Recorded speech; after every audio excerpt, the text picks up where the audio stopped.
Hi, I'm Peter Adamson, and you're listening to the History of Philosophy podcast, brought to you with the support of the Philosophy Department at King's College London and the LMU in Munich. Online at www.historyofphilosophy.net. Today's episode will be an interview about ethics in the Renaissance with David Lyons, who is Reader in Italian Studies at the University of Warwick. Hi, David. Hello. Thanks very much for coming on the podcast series. Thank you. So perhaps you can start by giving us a general sense of the sources that Renaissance thinkers drew on when they were discussing ethics.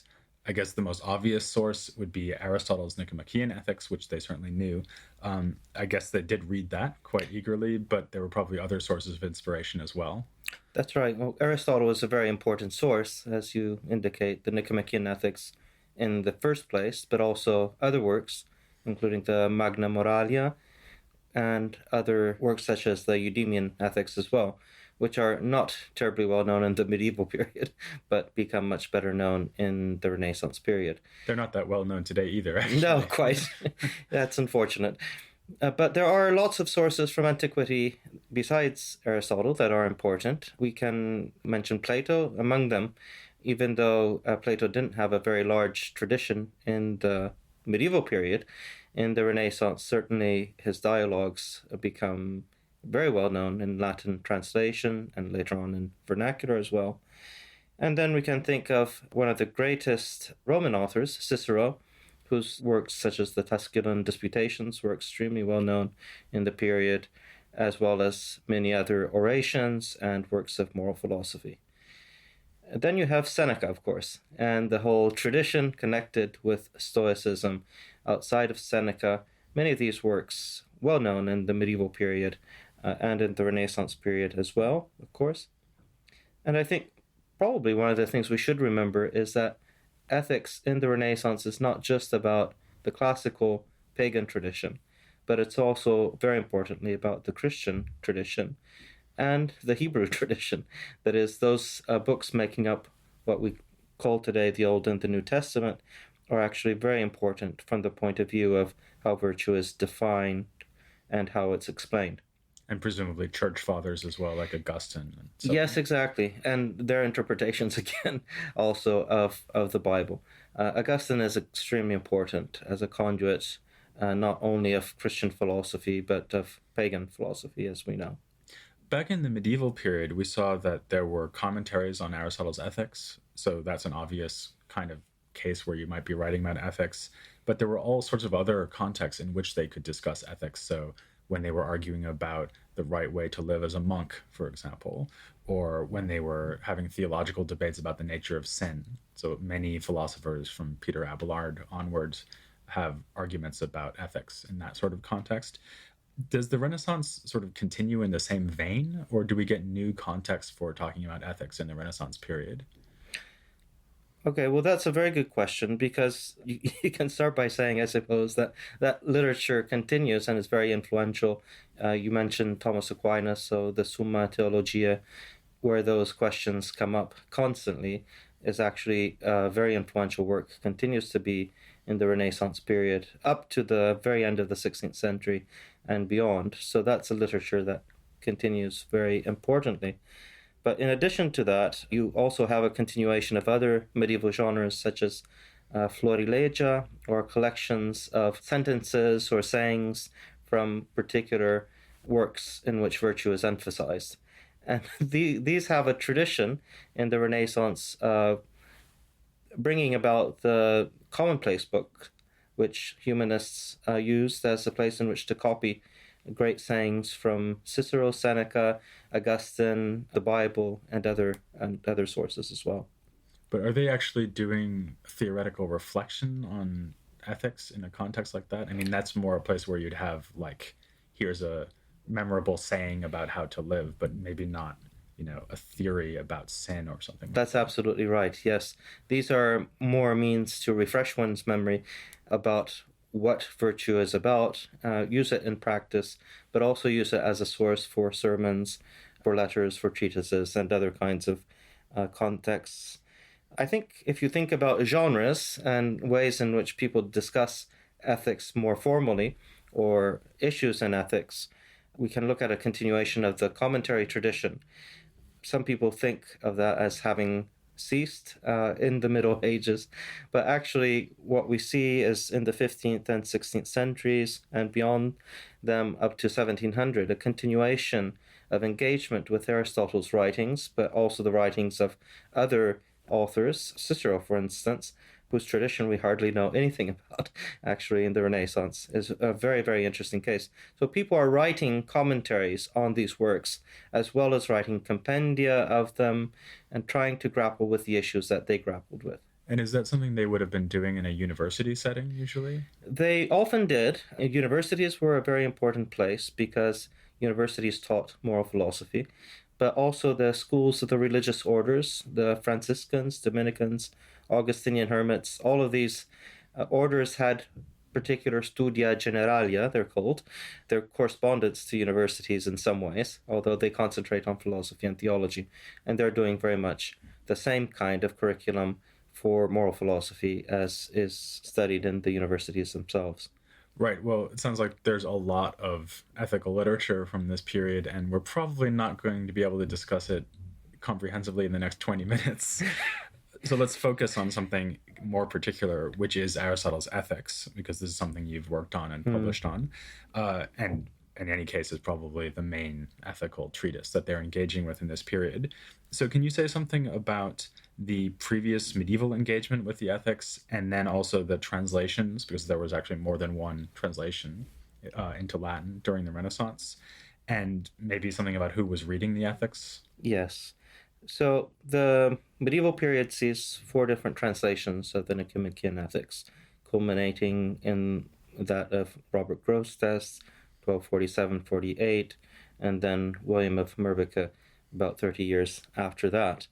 In the Renaissance period, starting especially in 1416, 1417, the first new translation we know of is by Leonardo Bruni, who is the Chancellor of Florence and writes a very rhetorically flowery translation into Latin of Aristotle's works. He gets attacked for it because it's not considered by some as being philosophically accurate. But nonetheless, it's very interesting because of the debate it sparks. Bruni believes that Aristotle's Greek is eloquent, and he wants to prove that through his translation into Ciceronian Latin. Now, you've read the Ethics in Greek, I'm sure. I was just wondering if I would go so far as to say that it's eloquence. Yes, it's not exactly Plato. It's certainly not my impression. Yeah. And if you know that that work is actually coming from lecture notes taken by students in probably a fairly disorganized state, I don't think that we would say that it was eloquent either. But that translation by Bruni, in any case, gives rise to a number of other different translations. One by the Greek emigre John Argyropoulos in the 1450s, and many, many more in France, Germany, and other places, and also into translations into the vernacular later on, which expand the angle of audience. And maybe we should mention here that there were also Byzantine commentaries on the ethics. That's and absolutely they would have known true. these as well. Yes, Eustratius, or the commentary known as Eustratius, which is mosaic of different commentaries, is the most important one. And it brings together works from the 3rd century after Christ up to the 12th century. And that's very well known. Is this all just kind of manifestation of a more general tendency in the Renaissance, which usually goes under the heading of humanism? They're turning back towards these classical texts, and this is just the classical text on ethics.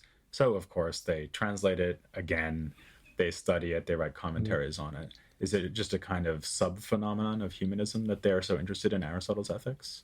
I think we have to consider this more in the context of the very long commentary tradition, beginning with the ancient Greek tradition, of course, that this Eustratius commentary includes in part, leading through the Byzantine commentary tradition, the scholastic tradition, especially Albert the Great, Thomas Aquinas, and then continuing its influence in the Renaissance period, rather than as a special feature of humanism. I think one of the important points here is that when people wanted to talk about ethics in a systematic way, they didn't really have any option but rely on Aristotle, because the other authors, including Cicero, and Seneca and Plato especially talk about ethics, but in a very unsystematic kind of way. And the use of dialogues, in particular for Plato, is very difficult. And so, because the connections are so strong with the previous tradition, humanists are happy to take over those works and reconsider them, sometimes in a new light. So I think it's partly a difference of approach because they're wanting to read Aristotle in new translations that are more fluent than the older ones, less technical, can appeal to people who haven't necessarily studied at university, and can help them in a perhaps more practical way to actually follow virtue. I think that point you just made about Aristotle being systematic, and it's not just that each work is systematic, it's also that the whole body of Yes, Aristotelian writings is systematic. That's something that we've really been seeing again and again ever since late antiquity, that even Platonists will concentrate on teaching Aristotle because it provides you with a curriculum. yes. And so even now in the Renaissance, which we think of as a kind of time of resurgent Platonism, they're still turning to Aristotle as the kind of go-to text for a systematic work on a topic like ethics. That's exactly right. Plato does come back, as we know. His dialogues get translated into Latin in their entirety for the first time by Marsilio Ficino in the 1470s. But Plato never really makes it into the university curriculum because of that very reason. Even ardent Platonists are teaching Aristotle in the universities. And increasingly, what I think many people are doing, whether or not they're humanists, is trying to combine the insights of Plato and Aristotle under the aegis of Christianity. I think, in many ways, what they're doing is creating a new kind of synthesis of the kind that Thomas Aquinas had done before, but with more sources to deal with. And so the synthesis looks different, and the particular areas of moral philosophy have a different kind of relevance according to the new political and social situation. What did they do with the aspects of Aristotle that are not so easy to combine with Plato? I mean, maybe the most obvious example is that in the first book of the Ethics, he pretty soon turns to the topic of the form of the good, which you might think of as the keystone of Plato's whole ethical teaching. And he says, oh, there's no form of the good, and the good is said in many ways, so this whole theory is just rubbish. So, what do they do with a text like that? I think they often try different approaches. They try to bring Plato together with Aristotle, sometimes justifying Aristotle's not very reverent attitude toward his master. And so in this particular case, they would often say, well, Aristotle was actually disagreeing with Plato in words, but not really in essence. Or they might argue the difference is more apparent than real. We can explain it in such and such a way. I think Renaissance interpreters were experts at overlooking the differences between ancient authors as much as possible because they were trying to bring them all together. They all spoke the same truth, they thought, even though they were coming from different perspectives. And so, in some ways, a lack of historical perspective brought them to flatten some of the very great differences that we see today between ancient thinkers. Yeah, that's reminiscent of something we see in late antiquity too. And one strategy they use in late antiquity is they'll say, well, Aristotle is just cautioning you here against a misreading of Plato rather than criticizing Plato. Yeah. And you'd probably see the same sort of thing in Renaissance literature. Yeah, absolutely. Yes. And you see the same thing also, not just in readings of Aristotle, but also readings of Plato. When Plato, for instance, talks about the community of wives or the community of property, many Renaissance thinkers do not like these ideas at all. Not ready for Marxism. No, quite not. And so Jim Hankins has shown in his book on Plato and the Italian Renaissance that they will simply skip those passages or make them into something more palatable to the readers. So that's going on, I think, with all the authors. Even Stoicism, for instance, is recognized by many interpreters as not fitting very well in with Christianity. And so they would put it aside as a ethical movement, generally speaking, very much in the same way that they put Epicureanism aside.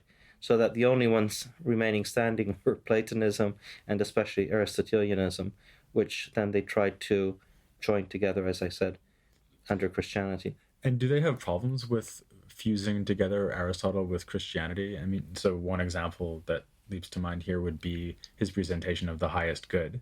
And there's famously a problem about whether the best life in the ethics, as Aristotle envisions it, is a life that involves practical engagement and political values and so on, or whether he's really thinking about a life of philosophical contemplation. But either way, it looks like he's talking about a life lived now here in this world. He's not talking about an afterlife. Yes. Whatever Thomas Aquinas might try to say. That's right. Yeah. And so do they feel a tension there between kind of Christian ethics, Augustinian ethics, where what you're trying to do is prepare yourself for an afterlife and join the city of God, and an Aristotelian ethics where you're engaged with the city of man, or maybe just doing philosophy? Yeah. Well, it's very, very hard to generalize because I think different figures have different ways of solving these issues and presenting the problem. But I think what you can say is that most Renaissance thinkers who are fundamentally believers try to point out that there are two aspects which are slightly in tension with each other in Aristotle's thought. So you do have the active life, of course, in Book 1 of the Ethics, and you have the contemplative life, which is exalted as being more rarefied and something more to be striven for in Book 10. But they recognize that the ethics is actually grounded on the here and now rather than the hereafter. And so I think the way in which they play with those issues is not to say the active life is for now and the contemplative is for later, but they actually recognize that here on Earth, one can be engaged both in active participatory politics, for instance, but at the same time have periods of contemplation and reflection, so that wisdom, the wisdom of the philosopher, the one that comes out of Book 10, is also something for the here and now. Obviously, they don't deny that in the end, this is a piece that fits into the general story of Christianity, so that the afterlife is something that does exist. But they refer all of the ethics, generally speaking, to the present life. And I guess that they always can make the move when this is part of Aquinas' story of saying that insofar as we are aspiring towards a contemplative life, the thing that we're most of all contemplating is God anyway. Yes. Because he's the highest possible object of contemplation. Absolutely. And I think many people during this period, do agree actually with Aquinas, do continue to agree with him on that particular point, but they just present the issue slightly differently. We have to remember that many of the ones who were interpreting Aristotle on this were very often still members of religious orders. They were very often professors of philosophy, such as Francesco Piccolomini in Padua in the 16th century, who had a very strong interest in welding a Platonic metaphysics onto an Aristotelian system of moral philosophy. Not terribly unlike the Thomistic system in some ways, but these elements were co-present. And so Piccolomini mentions, for instance, that, of course, the end of all things, the supreme good, is to be identified with God himself. Right. So then turning back towards the more practical end of things, if you haven't gotten to Book 10 yet of the Ethics, then you think that the Ethics is mostly about virtue. Yeah. And something that I've always been struck by is the potential for another kind of conflict here with Christianity, which is that the virtues that Aristotle has in mind don't really seem to be the virtues that are most highlighted in Christianity. So it's not all about faith, hope, and charity. It's about justice, temperance, courage, things like that. Now, obviously, Christians probably think that justice, temperance, and courage are good things too. But do they have a different kind of way of conceiving of virtue than Aristotle did? That's a very difficult question to answer, because the catalogue of virtues, as you know, in the Renaissance is very, very long, and some of the ones that are mentioned by Aristotle do tend to have a very strong point of tension with Christianity. One of those is magnificence, which doesn't sit very well with Christian ideals of poverty, of course. So this is basically being rich and spending a lot of money on your friends. That's right. Or a lot of money for the state in other ways. So this is a considerable point of problem and of tension. Now, I would say that one of the points that comes up very often is the point about friendship.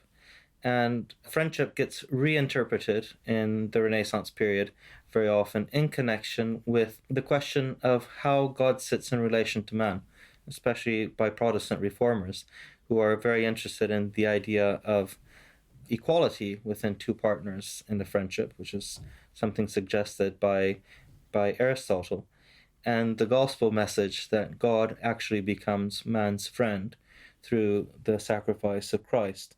And so that becomes a very significant issue that people try to resolve, given that we are not equal with God at the same time. Can we really have a friendship with His Son, Jesus Christ, or not?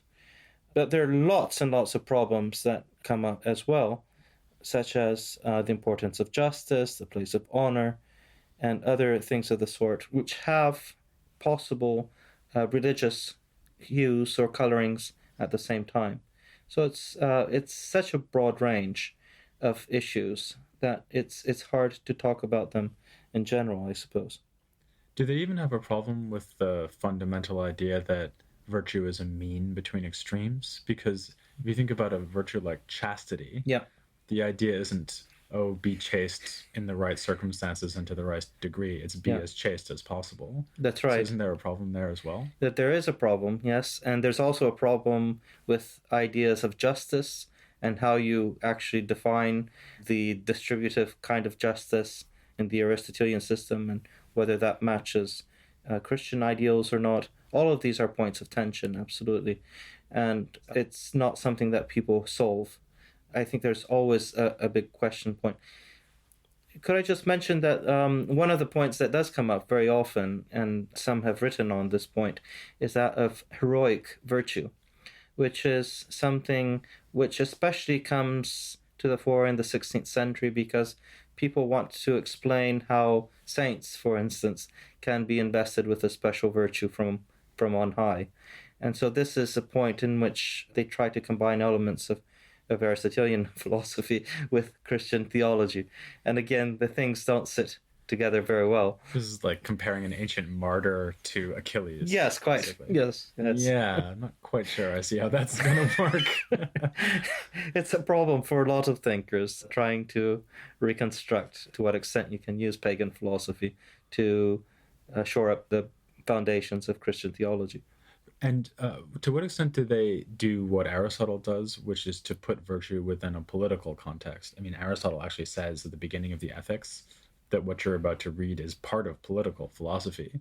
And of course, political philosophy is something that is also, if not having a resurgence in the Renaissance, it's certainly a feature of the Renaissance. Yes, absolutely. So do they try to integrate Aristotelian ethics within a conception of civic virtue, for example, or political life? I think they often do. And this is maybe one of the points of difference with some of the interpretations from, let's say, the 13th century with Albert the Great and Thomas Aquinas, in which virtue tends, although not always, to be treated as an individual matter, and ethics is seen as the science which deals with virtue of the individual as opposed to that of the family or of the wider political community. So one of the features, especially of 15th century Florentine humanism, is to concentrate on political involvement, and man as a social animal becomes a very, very important part of ethics of the individual as well. Leonardo Bruni, going back to him, gives interpretations both of the ethics, the pseudo-Aristotelian economics, and the politics, precisely because he wants to show the progression among those three items. But at the same time, he's doing something which is very similar to what Thomas Aquinas is doing, because Aquinas also gave a preeminent place to politics within that whole system. And that's what Bruni does, although he's not necessarily followed in that by everyone else. So this leads to that conversation that we were having before, to that aspect that we were mentioning about the active and contemplative lives, and which one of those two might be more important. And I guess that to the extent that you want to really emphasize political life, Aristotle is probably a more useful source than, say, the Stoics or Oh, some of the other absolutely, yes. Hellenistic ethical Quite. material. Quite. Very much so, yes. Also because the Stoics emphasize so much the single individual and retreat from politics, which is not, by the way, necessarily something that some humanists object to. Petrarch is famously allergic to involvement in politics after he's at least seen a failed attempt to take over Rome by Cola di Rienzo. He retreats out of politics and even accuses Cicero of having gone too far. Okay, well, thank you very much to David Lyons for coming on the podcast. Thank you. And please join me next time for more on Renaissance philosophy here on The History of Philosophy Without Any Gaps.